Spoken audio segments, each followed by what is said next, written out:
Halo para penonton, apa kabar kalian? Mengawali tahun 2025 ini, Mimin Sukimin mau ajak kalian untuk mengikuti alur cerita film yang dirilis tahun 1982, dibintangi oleh aktor Hollywood ternama Sylvester Stallone. Sebuah film yang mengisahkan seorang veteran perang Vietnam diperlakukan dengan kasar oleh para polisi lokal, hingga pada akhirnya mereka justru menciptakan perang yang tidak pernah mereka inginkan. Gimana serunya nih film? Ya udahlah, kita to be continue aja mas bro. Film berlatar di sebuah kota kecil bernama Hope. Terlihat seorang pria bernama John Rambo yang merupakan veteran perang Vietnam, tentara elit baret hijau dan penerima bintang kehormatan. John Rambo mendatangi kota kecil itu untuk mencari kawan satu timnya saat bertempur di Vietnam dulu. Namanya Delmar Berry. Tapi sayangnya menurut wanita yang ternyata adalah ibu dari kawannya ini mengatakan kalau anaknya sudah lama meninggal karena kanker sepulang dari Vietnam dulu.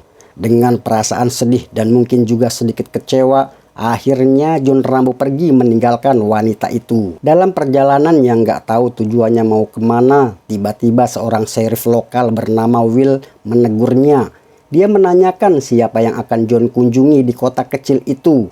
Melihat penampilan John Rambo yang mencurigakan, Will merasa kalau si John ini akan membuat masalah di wilayahnya. Kemudian Will menawarinya tumpangan. John Rambo yang merasa lapar hanya minta diantar ke rumah makan terdekat. Tapi si Will ini malah nyuruh Rambo untuk makan di kedai yang berada jauh dari perbatasan kota yang jaraknya kira-kira masih 50 km lagi. Setelah melewati jembatan besar yang menjadi perbatasan kota, Will menurunkan John Rambo dan memintanya untuk tidak kembali ke kotanya. Tapi bukannya pergi menjauh, John Rambo justru balik lagi. Sheriff Will yang awalnya merasa menang berhasil mengusir John pergi, tiba-tiba terkejut melihat John Rambo ternyata balik lagi masuk ke kota. Tentu ini membuat si Will emosi. Dia pun segera putar balik mobilnya dan menghampiri si John. Hingga pada akhirnya, Will meminta John untuk meletakkan tangannya di atas mobil untuk diperiksa. Karena tidak mau ada keributan, John Rambo menurut. Setelah digeledah, Will menemukan sebilah pisau bergerigi. Singkat cerita, akhirnya John Rambo dibawa ke kantor polisi. Kepada bawahannya, Will mengatakan kalau dia berhasil menangkap seorang gelandangan yang berkeliaran dengan membawa pisau. Mereka kemudian membawa John untuk segera di BAP. Polisi ini namanya, kita sebut aja dia Charles. Beberapa kali dia menanyakan pada John Rambo, siapa namamu? John Rambo tidak menjawab. Dia malah teringat kejadian di mana dulu dia ditangkap oleh tentara Vietnam. Tiba-tiba John terkejut ketika seorang ofisir berusaha mengambil kalungnya. Saat akan melawan, dia justru diancam si Charles kalau dia tak segan-segan menghancurkan wajahnya. Old Harry here's a soldier. Setelah tahu kalau namanya adalah John Rambo dan merupakan seorang mantan tentara, bukannya segen, dia malah makin galak dan mengatakan kalau dia mulai tidak suka dengan sikapnya dan pasti akan membuat si John menyesal. Bahkan saat John Rambo diminta untuk memberikan sidik jarinya, dia menolak dan melawan. Will mengatakan kalau dia akan dipenjara kurungan selama 3 bulan dan denda $250. John Rambo benar-benar tidak peduli dengan semua omong kosong polisi itu. Karena kesal, Will memerintahkan John untuk segera dimandikan. Mereka pun terkejut melihat sekujur tubuh John yang penuh dengan luka bekas perang. Tapi si bebegik daglok Charles ini tidak peduli. Selesai mandi, mereka bermaksud mencukur habis rambut si John Rambo. Karena menolak, lagi-lagi Charles berlaku kasar. Tapi ini justru mengingatkan John Rambo kembali kepada peristiwa perang di Vietnam dulu. Saat pisau cukur sudah mendekat ke wajahnya, inilah yang terjadi mas bro.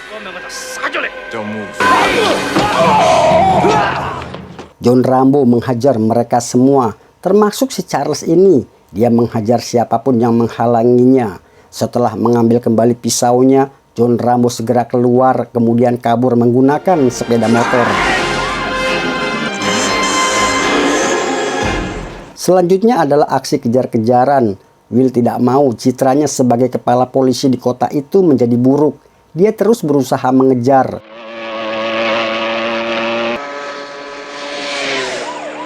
John Rambo coba mengecoh Will dengan cara masuk ke dalam hutan. Hingga pada akhirnya mobil yang dia kendarai masuk ke dalam sungai.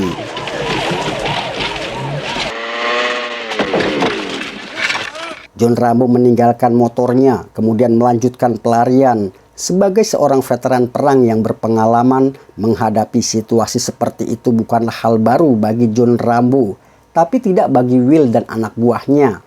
Dia minta dikerahkan pasukan anjing pelacak dan sebuah helikopter untuk mempermudah pencarian. Sementara itu John Rambo terus masuk jauh ke dalam hutan.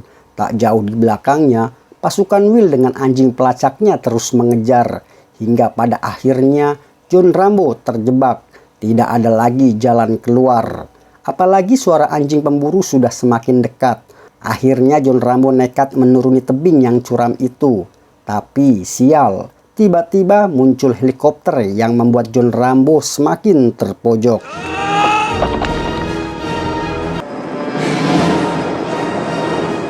Charles yang berada di helikopter itu sangat bersemangat dan ingin sekali menghabisi John Rambo.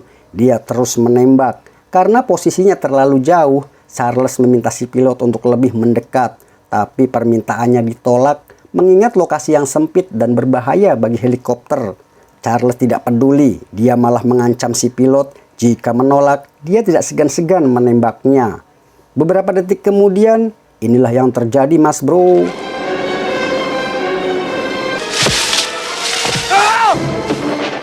Charles yang masih penasaran terus memburunya. Sementara Will terus memperingati untuk tidak membunuh si John. Dalam satu kesempatan, John Rambo mengambil sebuah batu dan melemparnya tepat mengenai kaca bagian depan helikopter yang mengakibatkan helikopter oleng.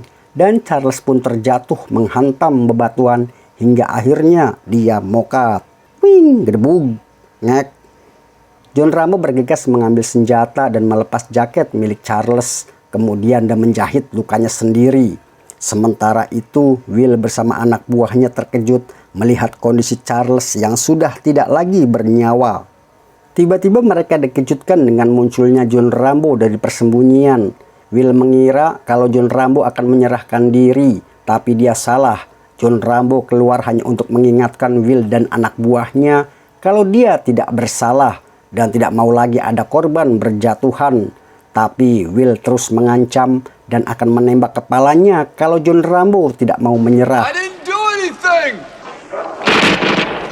Will kembali menghubungi anak buahnya untuk meminta bala bantuan.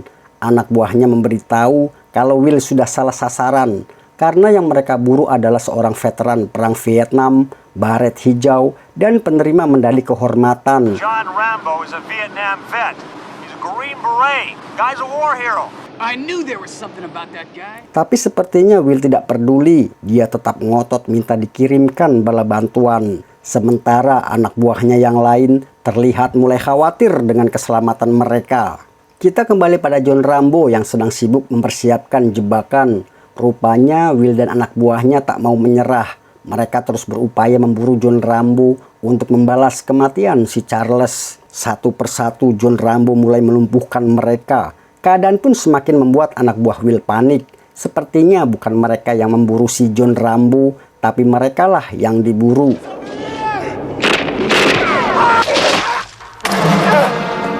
Jebakan yang dipasang pun mulai memakan korban. Hingga pada akhirnya, John Rambo berhasil membekuk si polisi daglok Will ini. John mengatakan kalau dia bisa saja dengan mudah membunuh mereka semua. Jadi jangan paksa dirinya untuk memberikan perang yang sangat mengerikan.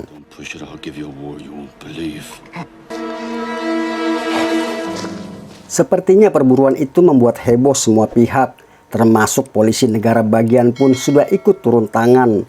Bahkan Garda Nasional juga diminta untuk membantu pengejaran itu. Seorang polisi mendapat informasi dari salah satu anak buah Will kalau semua kejadian itu bermula dari sikap kasar mereka pada John Rambo, terutama Will dan juga Charles. Tentu saja hal itu membuat marah polisi negara bagian. Tapi Will tetap saja tidak mau disalahkan. Tiba-tiba mereka dikejutkan dengan kedatangan seorang pria berpakaian tentara yang mengaku bernama Kolonel Samuel Trotman. Kita sebut aja dia Trotman. Will menanyakan apa urusan Trotman datang ke kotanya. Trotman menjelaskan kalau dia datang untuk menjemput John Rambo, mantan anak buahnya.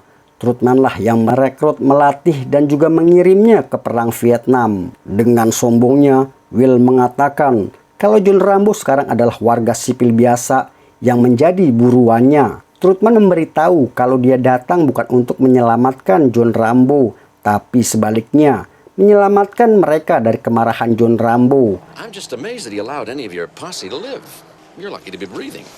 That's just great. Bagi Trotman, John Rambo adalah salah satu prajurit terbaiknya, seorang ahli perang gerilya, baik dengan senjata maupun tangan kosong, terlatih dengan berbagai kondisi cuaca dan tidak peduli dengan rasa sakit. Di Vietnam tugasnya jelas, dia hanya melenyapkan dan membunuh musuh. Titik, nggak pakai koma, gitu katanya. A man who's been trained to ignore pain. In Vietnam, his job was to dispose of enemy personnel. To kill. Period. Akhirnya Trotman cuma bisa berpesan pada Will untuk menyiapkan kantong mayat yang banyak. Saat Trotman akan pergi, Will memanggilnya. Dia minta Trotman untuk mencoba berkomunikasi dengan John Rambo melalui radio. Menurut Will, Rambo telah merebut radio milik anak buahnya. Selama ini John Rambo tidak pernah mau menjawab panggilannya. Will berharap kalau Trotman yang bicara, John Rambo mau menerimanya. Dengan begitu, keberadaannya bisa dilacak. Copy leader to Raven. Talk to me, Johnny. Copy leader to identify Baker T. Rambo, Barry, Krakauer, firm.